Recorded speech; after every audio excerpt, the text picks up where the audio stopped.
Price the Lord. Jonas തിയറിയുടെ പുതിയ വീഡിയോയിലേക്ക് എല്ലാവർക്കും സ്വാഗതം. നമ്മൾ കർത്താവിൻ്റെ വരവും അനന്തര സംഭവങ്ങളും വെളിപ്പാട് പുസ്തകം 12-ാം അധ്യായത്തെ ആധാരമാക്കിയാണ് നമ്മൾ പഠിച്ചുകൊണ്ടിരിക്കുന്നത്. അപ്പം ഇന്നലെ വരെ നമ്മൾ ചിന്തിച്ച് നിർത്തിയത് കർത്താവിൻ്റെ വരവിങ്കൽ എടുക്കപ്പെടുന്ന ആൺകുട്ടിയാകുന്ന ദൈവസഭ, അതേപോലെ സ്വർഗത്തിൽ യുദ്ധം നടക്കുന്നു, പിശാചിനെ വെട്ടി താഴെയിടുന്നു. അത് കഴിഞ്ഞ് ഈ പിശാച് ഭൂമിയിൽ എത്തിക്കഴിയുമ്പോൾ കൈവിടപ്പെട്ടു പോയ ദൈവസഭയെ ഉപദ്രവിക്കുന്നതും സഹിഷ്ണുതയും വിശ്വാസവും കൊണ്ട് പിടിച്ചു നിൽക്കുന്നവരെ ശിരച്ഛേദം ചെയ്യുന്നതുമാണ് നമ്മൾ കണ്ടത്. അപ്പോൾ ഇവരെക്കുറിച്ച് എന്താണ്, എവിടെയാണ് ബൈബിൾ പറഞ്ഞിരിക്കുന്നത്?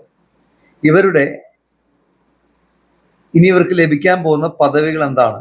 ഒന്ന് നമ്മൾ കണ്ടു, 1000 ആണ്ട് വാഴ്ചയിൽ അവർക്ക് എന്ത് കിട്ടും? അവർക്ക് വരാൻ കഴിയുമെന്ന് വെളിപ്പെടുത്തി വെച്ചിരിക്കുന്നു. വെളിപ്പാട് പുസ്തകം 20-ന്റെ 4-5 വാക്യങ്ങൾ പറഞ്ഞിരിക്കുന്നു.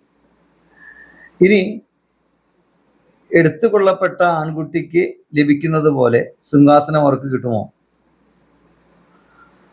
കർത്താവിനോട് കൂടെ നടക്കുവാനുള്ള അവകാശം അവർക്കുണ്ടോ? അവരുടെ ഭാവി കാര്യങ്ങൾ എങ്ങനെയായിരിക്കും? അവരുടെ എടുക്കപ്പെടൽ എങ്ങനെയാണ്? അവരുടെ പുനരുദ്ധാനം എങ്ങനെയാണ് നടക്കുന്നത്?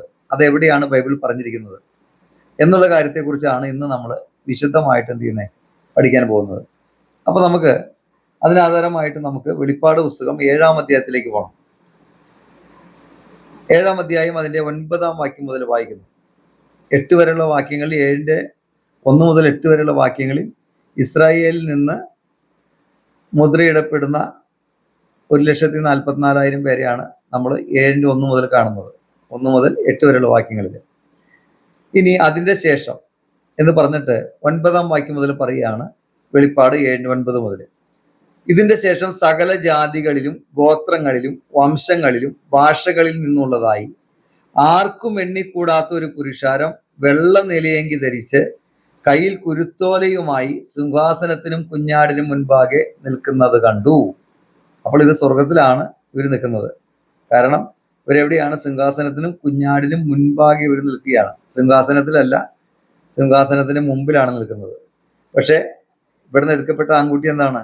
കർത്താവ് പറഞ്ഞു, ഞാൻ ജയിച്ചെൻ്റെ പിതാവിനോടുകൂടി സിംഹാസനത്തിൽ ഇരുന്ന പോലെ നിങ്ങൾ എന്ത് ചെയ്യും? സിംഹാസനത്തിൽ ഇരിക്കുമെന്നാണ് കർത്താവ് പറഞ്ഞത്. നമുക്ക് ആ ഭാഗം വ്യക്തമായിട്ട് ചിന്തിക്കാം. അപ്പൊ ഇവിടെ ഈ പുരുഷാരത്തിന്റെ ഒരു പ്രത്യേകത പറയാണ്, സകല ജാതികളിലും ഗോത്രങ്ങളിലും വംശങ്ങളിലും ഭാഷകളിൽ നിന്നുള്ളവരായിട്ടുള്ളവരാണ് ഈ വലിയൊരു പുരുഷാരം. ആർക്കും എണ്ണിക്കൂടാത്ത മഹാപുരുഷാരമാണ്.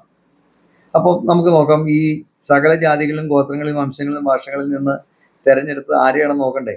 വെളിപ്പാട് പുസ്തകം 5-ാം അധ്യായം അതിൻ്റെ 9-10 വാക്യങ്ങൾ അവിടെ എഴുതിയിരിക്കുന്നത് ഇങ്ങനെയാണ്: പുസ്തകം വാങ്ങുവാനും അതിൻ്റെ മുദ്ര പൊട്ടിപ്പാനും നീ യോഗ്യൻ. നീ അറുക്കപ്പെട്ടു, നിന്റെ രക്തം കൊണ്ട് സർവഗോത്രത്തിലും ഭാഷയിലും വംശത്തിലും ജാതിയിലും നിന്നുള്ളവരെ ദൈവത്തിനായി വിലയ്ക്ക് വാങ്ങി. അവ സ്വർഗത്തിലുള്ള 24 മൂപ്പന്മാര് പാടുന്നൊരു പാട്ടാണ് വെളിപ്പാട് പുസ്തകം 5-ാം അധ്യായം 9-ാം വാക്യത്തിൽ നമ്മൾ കാണുന്നത്. അപ്പം ഇവിടെ പറയാണ്, കുഞ്ഞാട് നീ അറുക്കപ്പെട്ടു, നിന്റെ രക്തം കൊണ്ട് സർവഗോത്രത്തിലും ഭാഷയിലും വംശത്തിലും ജാതിയിൽ നിന്നുള്ളവരെ ദൈവത്തിനായിട്ട് വിലയ്ക്ക് വാങ്ങി. അപ്പൊ ഇതാരാണ്? ദൈവസഭയെ കുറിച്ചാണ് ഈ പറയുന്നത്. നിങ്ങൾക്ക് മനസ്സിലാവണോ? അത് ഇത് ദൈവസഭയെ കുറിച്ച് പാട്ടുപാടുക. അവർ ഭൂമിയിൽ വാഴുന്നു. അവിടെ എതിരിക്കുകയാണ്, ഞങ്ങളുടെ ദൈവത്തിന് അവരെ രാജ്യവും പുരോഹിതന്മാരുമാക്കി വെച്ചു, അവർ ഭൂമിയിൽ വാഴുന്നു എന്നൊരു പുതിയ പാട്ട് അവർ പാടുന്നു. അപ്പോൾ വളരെ വ്യക്തമാണ്. വെളിപ്പാട് പുസ്തകം 5-ാം അധ്യായത്തിൽ സഭ ഭൂമിയിൽ കാണുകയാണ്. നമുക്ക് ഭാഗം പഠിക്കാതെ 4-ാം അധ്യായത്തിൽ സഭ എടുക്കപ്പെടുന്നില്ല. ഞാൻ കൃത്യമായിട്ട് തെളിയിച്ചു തരാം. 12-ാം അധ്യായത്തിലാണ് ദൈവസഭയുടെ എടുക്കപ്പെടല്. നമുക്ക് ആ ഭാഗം കൃത്യമായിട്ട് തെളിയിക്കാം. ബൈബിളിലെ പല വിഷയങ്ങളുടെ അടിസ്ഥാനത്തിലാണ് എന്ത് ചെയ്തത്? പുസ്തകങ്ങളെ ചേർത്ത് വെച്ചിരിക്കുന്നത്. ഇപ്പൊ യോബിന്റെ പുസ്തകം യോബ് ജീവിച്ചിരുന്ന കാലഘട്ടം എന്ന് പറഞ്ഞാൽ അബ്രഹാം, ഇസ്ഹാക്ക്, യാക്കോബിന്റെ കാലഘട്ടത്തിൽ ജീവിച്ചിരുന്ന ഭക്തനാണ് യോബ്. യോബിന്റെ ആയുസ്സും അവന്റെ മൃഗസമ്പത്തും ഒക്കെ നമ്മൾ നോക്കിക്കഴിഞ്ഞാൽ ആ അബ്രഹാമിന്റെ, ഇസ്ഹാക്കിന്റെ, യാക്കോബിന്റെ കാലത്ത് ജീവിച്ച വിശുദ്ധനാണ് യോബ്. പക്ഷെ യോബിന്റെ പുസ്തകം എവിടെ കൊണ്ടുപോയി വെച്ചേക്കണം? എസ്തേറിന്റെ പുസ്തകം കഴിഞ്ഞിട്ട് സങ്കീർത്തനത്തിന് മുമ്പുമാണ് കൊണ്ടുപോയി വെച്ചേക്കണത്. അതേപോലെ പുതിയ നമ്മൾ പഠിച്ചാൽ മർക്കോസിന്റെ സുവിശേഷങ്ങളിൽ മർക്കോസിന്റെ സുവിശേഷമാണ് ഏറ്റവും ആദ്യം എഴുതിയ പുസ്തകം. പക്ഷേ വിഷയങ്ങളുടെ അടിസ്ഥാനത്തിൽ എന്താണ്, മത്തായി വിശേഷത്തെയാണ് ആദ്യം കൊണ്ടുവച്ചേക്കുന്നത്. ഇനി ലേഖനങ്ങളിൽ 21 ലേഖനങ്ങളിൽ ആദ്യം എഴുതിയ പുസ്തകം യാക്കോബിന്റെ ലേഖനമാണ്. അപ്പോൾ പക്ഷേ ഈ പൗലോസിന്റെ ലേഖനങ്ങളിൽ ഏറ്റവും ആദ്യം എഴുതപ്പെട്ടത് 1 തെസ്സലോനിക്ക ലേഖനമാണ്. പക്ഷെ റോമാ ലേഖനമാണ് ആദ്യം കൊണ്ടുവച്ചേക്കുന്നത്. കാരണം രക്ഷയെക്കുറിച്ചും വിശ്വാസമുള്ള നീതീകരണത്തെക്കുറിച്ചും റോമാ ലേഖനത്തിലാണ് പറഞ്ഞിരിക്കുന്നത്. അപ്പം അങ്ങനെ ഈ വിഷയങ്ങളുടെ അടിസ്ഥാനത്തിലാണ് ബൈബിളിലെ പല പുസ്തകങ്ങളും ചേർത്ത് വെച്ചേക്കുന്നത്. അപ്പൊ വെളിപ്പാട് പുസ്തകത്തിലും 4-ാം അധ്യായത്തിൽ സഭ എടുക്കപ്പെടുന്നില്ല. 12-ാം അധ്യായത്തിലാണ്, നിങ്ങൾ ഈ മുന്നുള്ള വീഡിയോ രണ്ടും കാണണം. 12-ാം അധ്യായത്തിലാണ് ദൈവസഭ എടുക്കപ്പെടുന്നതിനെ കുറിച്ചും സ്വർഗത്തിൽ മീഖായേൽ പിശാചിന് വേണ്ടി താഴെയിടുന്നതിനെ കുറിച്ചും കൈവിടപ്പെട്ടു പോകുന്നവരെ കുറിച്ചും അവരെ 3.5 വർഷം ദൈവം സൂക്ഷിക്കുന്നതിനെ കുറിച്ചൊക്കെ അടുക്കും ചിട്ടയായിട്ട് വെളിപ്പെടുത്തി വെച്ചിരിക്കുന്ന പുസ്തകമാണ്, അധ്യായമാണ് വെളിപ്പാട് പുസ്തകം 12-ാം അധ്യായം എന്ന് പറയുന്നത്. അതിന്റെ കാര്യം പിന്നെ 13-ാം അധ്യായത്തിലാണ് ആന്റി ക്രൈസ്റ്റിന്റെ വരവിനെ കുറിച്ച് കൃത്യമായിട്ട് പറഞ്ഞിരിക്കുന്നത്. അവൻ സമുദ്രത്തിന്റെ ആഴത്തിൽ നിന്ന് കയറി വരുന്നതെന്നും ഈ പഴയ പാമ്പ് ആന്റി ക്രൈസ്റ്റിന് അധികാരം കൊടുക്കുന്നുവെന്നും കള്ളപ്രവാചനെയും കുറിച്ച് പൈശാചിക തൃത്വത്തെ കുറിച്ച് വെളിപ്പെടുത്തി വെച്ചിരിക്കുന്ന പുസ്തകമാണ് വെളിപ്പാട് പുസ്തകം 13-ാം അധ്യായം. അതുകൊണ്ടാണ് 12-ാം അധ്യായത്തിൽ ദൈവസഭയുടെ എടുക്കപ്പെടലിനെ കുറിച്ച് പറഞ്ഞിട്ട് അതിന് തൊട്ട് പുറകെയാണ് എന്ത് ചെയ്തേക്കണേ, ആന്റി ക്രൈസ്റ്റിന്റെ വരവിനെ കുറിച്ച് 13-ാം അധ്യായത്തിൽ വെളിപ്പെടുത്തി വെച്ചിരിക്കുന്നത്. അപ്പം ബൈബിളിലെ എല്ലാ കാര്യങ്ങളും വിഷയങ്ങളുടെ അടിസ്ഥാനത്തിലാണ് പുസ്തകങ്ങളെ ചേർത്ത് വെച്ചേക്കുന്നത്. പക്ഷെ ഇന്ന് പലരും പറഞ്ഞേക്കണം എന്താണ്, 4-ാം അധ്യായത്തിൽ ദൈവസഭ എടുക്കപ്പെടുന്നു. ഇല്ല, അവിടെ മേലാൽ സംഭവിക്കാനുള്ള കാര്യങ്ങളെ കാണിച്ചു കൊടുക്കേണ്ടതിന് യോഹന്നാനോടാണ് കയറി വരാൻ പറഞ്ഞത്, അല്ലാണ്ട് ദൈവസഭയോടല്ല കയറി വരാൻ പറഞ്ഞത്. അതുകൊണ്ടാണ് 5-ാം അധ്യായത്തിൽ എന്ത് കാണുന്നത്, 5-ാം അധ്യായത്തിൽ എന്ത് കാണുന്നു, ഇവർ ഭൂമിയിൽ വാഴുന്നു, ദൈവസഭ ഭൂമിയിൽ വാഴുന്നൊരു പുതിയ പാട്ട് അവർ പാടുകയാണ്. ഓക്കെ, ഞാൻ ഈ പറഞ്ഞപ്പോൾ കയറി പറഞ്ഞെന്നുള്ളൂ. നമുക്ക് ആ ഭാഗമൊക്കെ വ്യക്തമായിട്ട് ചിന്തിക്കാം. 4-ാം അധ്യായത്തിലെ മൂപ്പന്മാർ ആരാണെന്നും ഒക്കെ നമ്മൾ നീ കൃത്യമായിട്ട് ചിന്തിക്കും. അപ്പൊ ആ ഭാഗത്തേക്ക് നമുക്ക് വരാം. അപ്പൊ ഇവിടെ നമ്മൾ കണ്ടു ആരാണ് സർവഗോത്രത്തിൽ നിന്നും ഭാഷയിൽ നിന്നും വംശത്തിൽ നിന്നും ഒരു ദൈവത്തിന് വിലക്ക് വാങ്ങി. അപ്പൊ യേശുവിന്റെ രക്തത്താൽ വീണ്ടെടുക്കപ്പെട്ട രക്ഷിക്കപ്പെട്ടവരാണ് ആര്, ഈ സർവഗോത്രത്തിലും ഭാഷയിലും വംശത്തിലും ജാതിയിലും ഉള്ളവർ. പക്ഷേ അവിടെ നമ്മൾ 7-ാം അധ്യായത്തിലേക്ക് വരുമ്പോൾ എന്താണ്, ഇവർ കൈവിടപ്പെട്ടു പോയി. യഥാർത്ഥമായ ദൈവസഭ എടുക്കപ്പെട്ടു, പക്ഷെ ആൺകുട്ടിയാവുന്ന ദൈവസഭ എടുക്കപ്പെട്ടു കഴിഞ്ഞു. പക്ഷെ എന്താണ്, വലിയൊരു ഗ്രൂപ്പ് കൈവിടപ്പെട്ടു പോകുന്ന ഈ ഭാഗത്തിൽ കൃത്യമാണ്. കാരണം എന്താണ്, ഇവിടെ എഴുതിയിരിക്കണെങ്കിലാണ് ഇതിന്റെ ശേഷം സകല ജാതികളിലും ഗോത്രങ്ങളിലും വംശങ്ങളിലും ഭാഷയിൽ നിന്നുള്ളതായി ആർക്കും എണ്ണിക്കൂടാത്ത ഒരു മഹാപുരുഷാരം വെള്ള നിലയങ്കി ധരിച്ച് കയ്യിൽ കുരുത്തോലയുമായി സിംഹാസനത്തിനും കുഞ്ഞാടിനും മുൻപാകെ നിൽക്കുന്നത് കണ്ടു. അപ്പോൾ നമ്മൾ വളരെ സൂക്ഷിക്കണം. കാരണം നമുക്കറിയാം, പഴയ നിയമ ചരിത്രങ്ങൾ നമ്മൾ പഠിച്ചു കഴിഞ്ഞാൽ ഏകദേശം 20 ലക്ഷത്തോളം പേര് ഈജിപ്തിൽ നിന്ന് കനാൻ നാട്ടിലേക്ക് യാത്ര ചെയ്തവരാണ്. ഇനി പോട്ടെ 10 ലക്ഷം പേര് ഭാര്യയും കുഞ്ഞുങ്ങളാണെന്ന് വിചാരിക്കുക. അപ്പൊ അതില് നമുക്കറിയാം കനാൻ നാട്ടിലേക്ക് കാലേബും യോശുവയും മാത്രമേ പോയുള്ളൂ. അതായത് 20 വയസ്സിന് താഴെയുള്ള കുഞ്ഞുങ്ങൾ പോയിട്ടുണ്ട്. 20 വയസ്സിന് മേലുള്ളവരിൽ വലിയവരിൽ കാലേബും യോശുവ എന്ന് പറഞ്ഞ ഏകദേശം ഒരു 10 ലക്ഷം ആൾക്കാരിൽ 2 പേർ മാത്രമേ കനാൻ നാട് അവകാശമാക്കിയുള്ളൂ. വളരെ നമ്മൾ സൂക്ഷിക്കണം. നോഹയുടെ കാലത്ത് ലക്ഷക്കണക്കിന് ജനങ്ങളുണ്ടായിരുന്നു. പക്ഷെ 8 പേർ മാത്രമേ പെട്ടകത്തിൽ കൂടെ രക്ഷ പ്രാപിച്ചുള്ളൂ. അവൾ 10 ലക്ഷം പേരിൽ 2 പേര്, ലക്ഷക്കണക്കിന് ആൾക്കാരിൽ നിന്ന് എന്താണ് 8 പേര് മാത്രം. പുതിയ നിയമത്തിലേക്ക് വരുമ്പം കർത്താവ് ഉപദേശം കഠിനമാക്കി. യോഹന്നാന്റെ ശേഷം 6-ാം അധ്യായത്തിലേക്ക് വരുമ്പം ഉപദേശം കഠിനമാക്കി. 5000 പുരുഷന്മാരെ 5 അപ്പം കൊണ്ട് അവരെ പോഷിച്ച് 2 മീനും കൊണ്ട് പോഷിപ്പിച്ചു കഴിഞ്ഞപ്പോൾ 5000 പുരുഷന്മാരെ കണക്ക് പറയുന്നു. സ്ത്രീകളുടെയും കുട്ടികളുടെയും കണക്ക് പറഞ്ഞിട്ടില്ല. അവ ഏകദേശം ഒരു 15000 പേരെങ്കിലും അവിടെ ഉണ്ടാകും. അപ്പൊ 15000 പേരിൽ നിന്ന് അവസാനം 12 പേര് മാത്രമേ അവശേഷിച്ചുള്ളൂ. കർത്താവോട് പറഞ്ഞു, നിങ്ങൾക്ക് വേണി പോവാം കേട്ടോ.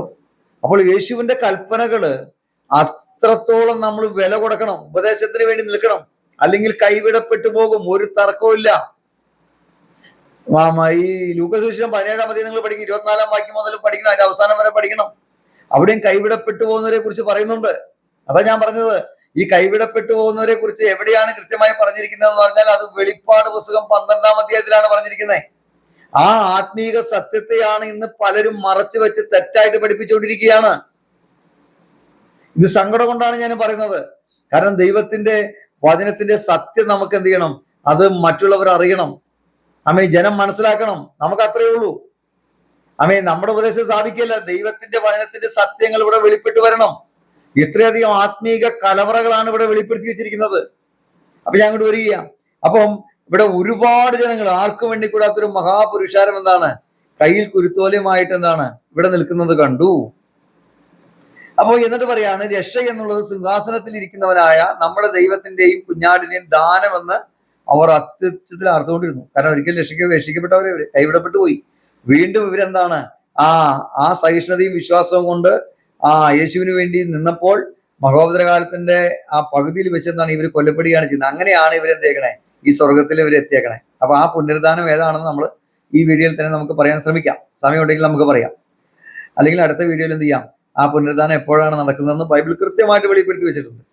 അപ്പൊ ആ കൃത്യമായിട്ട് എന്ത് ചെയ്യും, നമ്മൾ അതിനെക്കുറിച്ച് പറയും. ഓക്കെ. എന്ന് ആർത്തുകൊണ്ടിരുന്നു. സകല ദൂതന്മാരും സിംഹാസനത്തിന്റെയും മൂപ്പന്മാരുടെയും 4 ജീവികളുടെയും ചുറ്റും നിന്ന് സിംഹാസനത്തിന്റെ മുമ്പിൽ കവിണ്ണു വീണു, ആമേൻ. നമ്മുടെ ദൈവത്തിന് എന്നേക്ക് സ്തുതിയും മഹത്വവും ജ്ഞാനവും സ്തോത്രവും ബഹുമാനവും ശക്തിയും ബലവും ആമേൻ എന്ന് പറഞ്ഞ് ദൈവത്തെ നമസ്കരിച്ചു. 13-ാം വാക്യം ശ്രദ്ധിക്കുക. മൂപ്പന്മാരിൽ ഒരുത്തൻ യോഹന്നാനോട് പറയാണ്. ഇപ്പൊ എല്ലാവരും പറയുന്നത് 12 അപ്പോസ്തലന്മാര് മൂപ്പന്മാരിൽ ഉൾപ്പെട്ട ആളാന്ന് പറയുന്നത്. അപ്പൊ അതല്ലെന്ന് ഞാനൊരു വീഡിയോ ചെയ്തിട്ടുണ്ട്, നിങ്ങളെ മുന്നത്തെ വീഡിയോ കാണണം. അപ്പൊ ഇവിടെ എഴുതിയിരിക്കുന്ന മൂപ്പന്മാരിൽ ഒരുത്തൻ യോഹന്നാനോട് ചോദിക്കുകയാണ്, വെള്ള നിലയെങ്കി ധരിച്ചിരിക്കുന്ന ഇവർ എവിടെ നിന്ന് വന്നു എന്ന് ചോദിച്ചു. അപ്പൊ യോഹന്നാൻ കൊടുക്കുന്ന മറുപടി യജമാനൻ അറിയുന്നല്ലോ. അപ്പൊ യോഹന്നാൻ മൂപ്പനാണെങ്കിൽ മറ്റേ മൂപ്പനെ യജമാനൻ എന്ന് വിളിക്കുവോ? ഈ മൂപ്പനെ അറിയാത്ത വല്ല കാര്യം ഉണ്ടാവുമോ? അപ്പൊ 24 മൂപ്പന്മാർ ആരാണെന്ന് നമ്മൾ മറ്റൊരു വീഡിയോ നമ്മൾ ചെയ്യും. ഓക്കെ, ഇങ്ങോട്ട് വരിക. അപ്പൊ യജമാനൻ അറിയുന്നല്ലോ എന്ന് ഞാൻ പറഞ്ഞതിന് അവൻ എന്നോട്, അപ്പൊ മൂപ്പൻ പറയാണ്, യോഹന്നാനോട് പറയാണ്, ഇവർ മഹാകഷ്ടത്തിൽ നിന്ന് വന്നവർ. വളരെ വ്യക്തമാണ് എവിടെ നിന്ന് വന്നതാണ്. മഹാകഷ്ടത്തിൽ എന്ന് പറഞ്ഞാൽ മഹോദരകാലത്ത് നിന്ന് വന്നവരാണ്. അടുത്ത് ശ്രദ്ധിക്കണം, കുഞ്ഞാടിന്റെ രക്തത്തിൽ തങ്ങളുടെ അങ്കി അലക്കി വെളുപ്പിച്ചിരിക്കുന്നു. അപ്പോൾ ഇവരുടെ അങ്കി എന്ന് പറയുന്ന ജീവിതവസ്ത്രമാണ് അങ്കിയെ കാണിക്കുന്നത്. ഉടുപ്പ് മലിനമാക്കിയവരെ കുറിച്ച് വെളിപ്പാട് പുസ്തകം 3-ാം അധ്യായം 1 മുതൽ 4 വരെ വാക്യങ്ങൾ നിങ്ങൾ വായിക്കണം. സർദീസിൽ ഉടുപ്പ് മലിനമാക്കിയവരുണ്ടെന്ന് പറയുന്നത് ജീവിത വിശുദ്ധി കാത്തു സൂക്ഷിക്കാത്തവരെ കുറിച്ചാണ് പറയുന്നത്. അപ്പൊ ഇവിടെ കുഞ്ഞാടിന്റെ രക്തത്തിൽ തങ്ങളുടെ അങ്കി അലക്കി വെളുപ്പിച്ചു എന്ന്. അപ്പം ഈ ജയം കൊണ്ടുപോയ ദൈവസഭ യഥാർത്ഥത്തിൽ എന്താണ്, അവർ കുഞ്ഞാടിന്റെ രക്തത്തിൽ കഴുകൽ പ്രാപിച്ചവരാണ്. രക്ഷിക്കപ്പെടുമ്പോൾ കുഞ്ഞാടിന്റെ രക്തം കൊണ്ട് കഴുകൽ പ്രാപിക്കുകയാണ്. എപ്പോഴാണ് അങ്കി അലക്കി വെളുപ്പിക്കേണ്ടത്? എപ്പോഴാണ്? ആ അങ്കിയിൽ കറ വീഴുമ്പോഴാണ്. അപ്പോൾ വളരെ വ്യക്തമാണ് എങ്ങനെയാണ് കറ വീണത്. ഇവർ മഹോപദ്രകാലത്തിലേക്ക് പോയി. അങ്ങനെയാണ് എന്ത് ചെയ്തേക്കണേ, ഇവരെ ഉടുപ്പ് കറ വീണു. അപ്പൊ അതുകൊണ്ട് എന്ത് ചെയ്യാണ്, ഇപ്പൊ തങ്ങളുടെ അങ്കി അലക്കി വെളുപ്പിച്ചിരിക്കുന്നു. അപ്പൊ ഇത് ആൺകുട്ടി അല്ലെന്ന് വളരെ വ്യക്തമാണ്. യേശുവിന്റെ 2ാമത്തെ വരവിൽ എടുക്കപ്പെട്ടവരല്ലെന്ന് വളരെ വ്യക്തമാണ്. അല്ലെ, വേറൊരു വീഡിയോ ഞാൻ ചെയ്തിട്ടുണ്ട്. ചിലർ പറഞ്ഞെന്താണ്, ദൈവസഭ മഹോദരകാലത്തിലൂടെ കടന്നു പോകുന്നു, മഹോദരകാലത്തിന്റെ പകുതിയിലാണ് എടുക്കപ്പെടുന്നവർ പറഞ്ഞത്. ഈ വാക്യം വെച്ചുകൊണ്ടാണ് പറയുന്നത്. ഇതല്ലെന്ന് തെളിയിക്കുന്ന ഒരു വീഡിയോ ഞാൻ ഇട്ടിട്ടുണ്ട്. അതിന്റെ ഒക്കെ ലിങ്ക് ഞാൻ എന്ത് ചെയ്യാം, ഇതിന്റെ കമന്റ് ബോക്സിൽ ഞാൻ ഇട്ടേക്കാം. നിങ്ങൾ ആ വീഡിയോകളൊക്കെ പോയി കാണണം. എന്നാലേ ഇതിന് വ്യക്തമായിട്ട് നമുക്ക് പഠിക്കാൻ കഴിയുള്ളൂ. അപ്പൊ ഒന്ന്, ഇവരുടെ പ്രത്യേകത തങ്ങളുടെ അങ്കി അലക്കി വെളുപ്പിച്ചിരിക്കുന്നു. പക്ഷേ യഥാർത്ഥമായ ആൺകുട്ടിയാവുന്ന ദൈവസഭ എന്താണ്, യേശുവിന്റെ രക്തത്താൽ കഴുകൽ പ്രാപിച്ചവരാണ്. ഇത് രണ്ടും തമ്മിലുള്ള വ്യത്യാസം നമ്മൾ മനസ്സിലാക്കണം. ഇനി അടുത്തത്, അതുകൊണ്ട് അവർ ദൈവത്തിന്റെ സിംഹാസനത്തിന് മുമ്പിൽ ഇരുന്ന് അവന്റെ ആലയത്തിൽ രാപ്പകൽ അവനെ ആരാധിക്കുന്നു.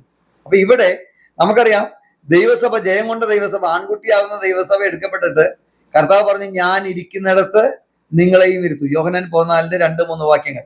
അതേപോലെ വെളിപ്പാട് 3:21 ജയിക്കുന്നവന് ഞാൻ എന്നോട് കൂടെ എന്റെ സിംഹാസനത്തിൽ ഇരിപ്പാൻ വരം നൽകും, ഞാനും ജയിച്ച് എന്റെ പിതാവിനോട് കൂടെ ഇരുന്നത് പോലെ തന്നെ. അപ്പോൾ ജയം കൊണ്ട് ആൺകുട്ടിയാവുന്ന ദൈവസഭ ദൈവത്തിന്റെ സിംഹാസനത്തിൽ ഇരിക്കുമ്പോൾ, കൈവിടപ്പെട്ടു പോകുന്ന ദൈവസഭ സിംഹാസനത്തിന്റെ മുമ്പിൽ ഇരുന്ന് അവന്റെ ആലയത്തിൽ രാപ്പകൽ അവനെ ആരാധിക്കുന്നു. സിംഹാസനത്തിൽ ഇരിക്കുന്ന രാജാവും താഴെ ഇരിക്കുന്ന പ്രജയും തമ്മിൽ വ്യത്യാസമില്ലേ? അതേപോലെയാണ് കൈവിടപ്പെട്ടു പോയവരും ആൺകുട്ടിയായിട്ട് എടുക്കപ്പെടുന്നവരും തമ്മിലുള്ള വ്യത്യാസം എന്ന് പറയുന്നത്. അപ്പൊ ഇവര് ആലയത്തിന് മുമ്പിൽ നിന്നെന്താണ്, അവർ ആരാധിക്കുകയാണ്. ഇനി അടുത്തത് 16-ാം വാക്യം. അവർക്ക് ഇനി വിശക്കുകയില്ല, ദാഹിക്കുകയില്ല, കാരണം അവർ സ്വർഗത്തിൽ എത്തിക്കഴിഞ്ഞു. വെയിൽ യാതൊരു ചൂടും അവിടെ മേൽ തട്ടുകയില്ല. അടുത്തത് 17-ാം വാക്യം. സിംഹാസനത്തിന്റെ മധ്യയുള്ള കുഞ്ഞാട് അവരെ മേച്ച് ജീവജലത്തിന്റെ ഉറവുകളിലേക്ക് നടത്തുകയും ദൈവം താൻ അവരുടെ കണ്ണിൽ നിന്ന് കണ്ണുനീരെല്ലാം തുടച്ചു കളയുകയും ചെയ്യും എന്ന് പറഞ്ഞാൽ, ഇവിടെ പറയും കുഞ്ഞാട് അവരെ മേയിച്ചു കൊണ്ടുപോകുന്നു. ഈ ആടുകളെ മേയിച്ചു കൊണ്ടുപോകണതിന് വേണ്ടിയാ. എപ്പോഴാണ് ആടുകളെ മേയ്ക്കുന്നത്? യോഹന്നാന്റെ വിശേഷം 10-ാം അധ്യായത്തിൽ കർത്താവ് പറഞ്ഞു, എന്റെ ആടുകൾ എന്റെ ശബ്ദം കേൾക്കുന്നു, അവ എന്നെ അനുഗമിക്കുന്നു. അപ്പൊ അനുസരണമുള്ള ആടുകളാണെങ്കിൽ യേശു പോകുന്നതിന് പുറകെ പോകും. അപ്പൊ ഈ ഇടയന്റെ മുൻപിൽ ആട്ടി തെളിച്ചു കൊണ്ടുപോകുന്ന കാര്യം അനുസരണമില്ലാത്ത ആടുകളെയാ. അപ്പൊ ഇവരെ യേശു എന്ത് ചെയ്യുന്ന പറഞ്ഞേ, കുഞ്ഞാട് അവരെ മേയിച്ചു കൊണ്ടുപോകുന്ന പറയുന്നത്. അപ്പൊ എന്തെല്ലാം വ്യത്യാസമാണ്? ഒന്ന്, ഇവരുടെ അങ്കി അലക്കി വെളുപ്പിച്ചു. രണ്ട്, സിംഹാസനം മുമ്പിലാണ് ഇവർ ഇരുന്ന് ആരാധിക്കുന്നത്. മൂന്നെന്താണ്, ഇവരെ മേയിച്ചു കൊണ്ടുപോവുകയാണ്. കണ്ടോ, പല പദവികളുമാണ് കൈവിടപ്പെട്ടു പോയവർക്ക് നഷ്ടമാണ്. പദവി മാത്രമൊന്നുമല്ല, ഈ മഹോദര കാലത്തില് കൈവിടപ്പെട്ടു പോകുന്നവർക്ക് പിശാച് ചെയ്യുന്ന ഉപദ്രവങ്ങളെ കുറിച്ച് പഠിക്കണം. 70-ാം ആഴ്ചവട്ടത്തെ കുറിച്ച് നമ്മൾ പഠിക്കുമ്പോഴാണ്, ഈ മഹോദരകാലത്തെ കുറിച്ച് നമ്മൾ കൃത്യമായിട്ട് പഠിക്കുമ്പോഴാണ് അവർക്ക് ഏൽക്കാൻ പോകുന്ന ഈ ഉപദ്രവങ്ങൾ, ആന്റിക്രൈസ്റ്റ് അവരെ ഏൽപ്പിക്കുന്ന ഉപദ്രവങ്ങളൊക്കെ നമുക്ക് മനസ്സിലാക്കാൻ കഴിയുന്നത്. ഓക്കെ, അപ്പൊ നമുക്ക് ഇനി അറിയേണ്ടത്, ഈ ഗ്രൂപ്പ് ഈ പറഞ്ഞല്ലോ ആർക്കും എണ്ണിക്കൂടാത്ത മഹാപുരുഷാരമാണെന്ന് പറഞ്ഞല്ലോ. അപ്പൊ ഈ ഗ്രൂപ്പില് രണ്ട് ഗ്രൂപ്പുകാര്, അല്ലെങ്കിൽ ഇത്രയും വലിയ ഈ ജനത്തില് രണ്ട് ഗ്രൂപ്പുകാർ ഉണ്ടാവുമെന്ന് ഈ വെളിപ്പാട് പുസ്തകം തന്നെ 15-ാം അധ്യായം അതിന്റെ 2-3 വാക്യങ്ങൾ പറയുന്നുണ്ട്. അവിടെ എഴുതിയിരിക്കുന്നത്, തീ കലർന്ന പളുങ്ക് കടൽ പോലെ ഒന്നും മൃഗത്തോടും അതിന്റെ പ്രതിമയോടും പേരിന്റെ സംഖ്യയോടും ജയിച്ചവർ ദൈവത്തിന്റെ വീണകൾ പിടിച്ചുകൊണ്ട് പളുങ്ക് കടലിനരികെ നിൽക്കുന്നതും കണ്ടു. അപ്പൊ സ്വർഗത്തിലാണ് ഇവർ നിൽക്കുന്നത്. അവിടെ എവിടെ നിന്ന് വന്നവരാണ്? മൃഗത്തോടും അതിന്റെ പ്രതിമയോടും പേരിന്റെ സംഖ്യയോടും ജയിച്ചവര് എന്ന് പറഞ്ഞാൽ മഹോദരകാലത്തിലൂടെ കടന്നവരാ. അവർ ദൈവത്തിന്റെ വീണകൾ പിടിച്ചുകൊണ്ട് പളുങ്ക് കടലിനരികെ നിൽക്കുന്നതും ഞാൻ കണ്ടു. എന്നിട്ട് അവരാരാണെന്ന് കേട്ടോ, 3-ാം വാക്യം, വെളിപ്പാട് 15-ന്റെ 3 വായിക്കുന്നത്. അവർ ദൈവത്തിന്റെ ദാസനായ മോശയുടെ പാട്ടും കുഞ്ഞാടിന്റെ പാട്ടും പാടി ചൊല്ലിയത്, സർവശക്തിയുള്ള ദൈവമായ കർത്താവേ, നിന്റെ പ്രവൃത്തിയിൽ വലുതും അത്ഭുതമായവ, സർവജാതിയുടെ രാജാവേ, നിന്റെ വഴികൾ നീതിയും സത്യമുള്ളവ. ഒരു പാട്ട് അവർ പാടുക. അപ്പൊ എന്തൊക്കെ പാട്ടാ പാടുന്നത്? ഒന്ന്, ദൈവത്തിന്റെ ദാസനായ മോശയുടെ പാട്ട്. രണ്ട്,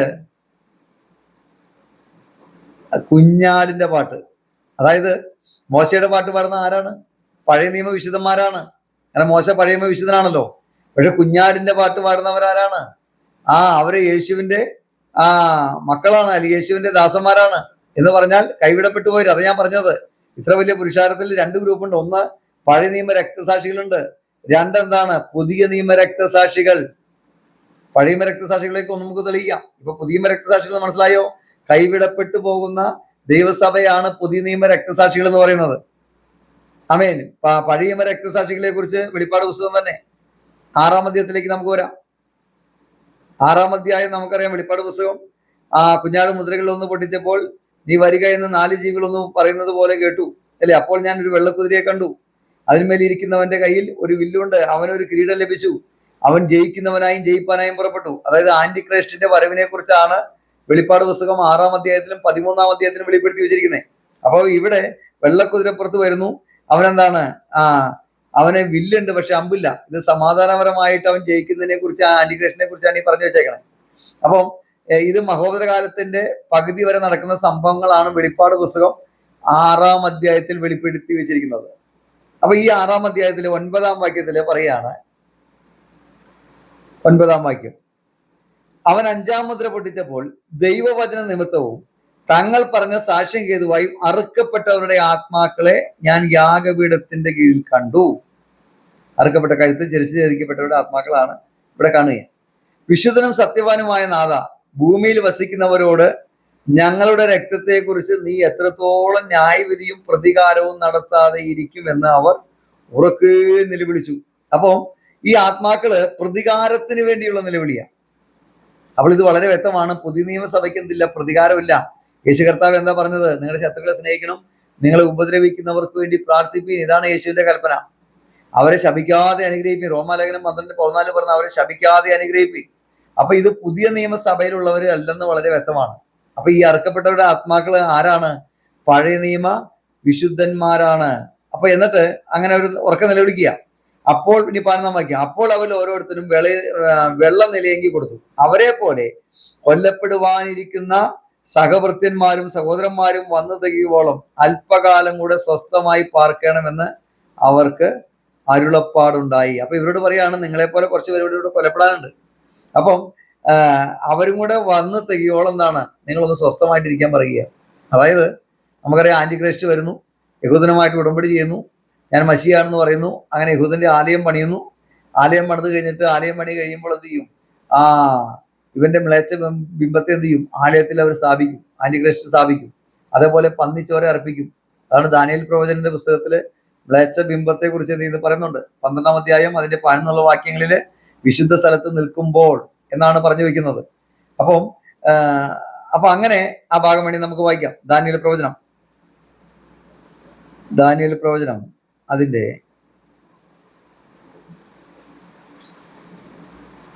12-ാം അധ്യായം അതിന്റെ 11-ാം വാക്യം. അവിടെ എഴുതിയിരിക്കുന്നത് എങ്ങനെയാണ്? നിരന്തര ഹോമയാഗം നിർത്തലാക്കുകയും ശൂന്യമാക്കുന്ന മ്ലേച്ഛ ബിംബത്തെ പ്രതിഷ്ഠിക്കുകയും ചെയ്യുന്ന കാലം മുതൽ 1290 ദിവസം ചെല്ലും. കണ്ടോ? അപ്പൊ അവിടെ എഴുതിയിരിക്കുന്നത് ദാനിയേൽ പ്രവചനം കൃത്യമായിട്ട് എഴുതിയിരിക്കുകയാണ്, നിരന്തര ഹോമയാഗം നിർത്തലാക്കുകയും ശൂന്യമാക്കുന്ന മ്ലേച്ഛ ബിംബത്തെ പ്രതിഷ്ഠിക്കുകയും ചെയ്യുന്ന കാലം മുതൽ. അപ്പൊ ഇവിടെ വളരെ വ്യക്തമാണ്, ഈ ആലയത്തിൽ എന്ത് ചെയ്യും? നിരന്തര ഹോമയാഗം നിർത്തലാക്കുമെന്നും മ്ലേച്ഛ ബിംബത്തെ പ്രതിഷ്ഠിക്കുകയും ചെയ്യും. അങ്ങനെ പ്രതിഷ്ഠിക്കുമ്പോൾ യഹൂദന് മനസ്സിലാകും ഇത് മശിഹയല്ല, ഇത് വ്യാജ മശിഹയാണെന്ന് അവർക്ക് മനസ്സിലാവും. അങ്ങനെ വലിയൊരു യുദ്ധം നടക്കും. ആ യുദ്ധത്തില് ഒരുപാട് യഹൂദന്മാരെന്ത് ചെയ്യും? കൊല്ലപ്പെടും. അവരും ഈ പുനരുദ്ധാനത്തിൽ എന്ത് ചെയ്യും? ഉണ്ടാകും. നിങ്ങൾക്ക് മനസ്സിലാകുന്നുണ്ടോ? ഈ പുനരുദ്ധാനത്തിൽ എന്ത് ചെയ്യും? അവരും ഉണ്ടാകും. അപ്പോൾ ഈ പുനരുദ്ധാനം എപ്പോഴാണ് നടക്കുന്നത്? അതായത് ഈ പുതിയ നിയമ രക്തസാക്ഷികളെയും പഴയ നിയമ രക്തസാക്ഷി അല്ലെങ്കിൽ മഹോദരകാലത്തിൽ പുതിയ നിയമ രക്തസാക്ഷികളെയും പഴയ നിയമ രക്തസാക്ഷികളെയും എടുക്കുവാൻ വേണ്ടി എപ്പോഴാണ് യേശു വരുന്നത്? ആ പ്രത്യക്ഷത എപ്പോഴാണ്? ആ പുനരുദ്ധാനം എപ്പോഴാണെന്ന് അടുത്ത വീഡിയോയിൽ നമ്മൾ കൃത്യമായിട്ട് പഠിക്കും. ബൈബിളിൽ കൃത്യമായിട്ട് അതിന് തെളിവുണ്ട്.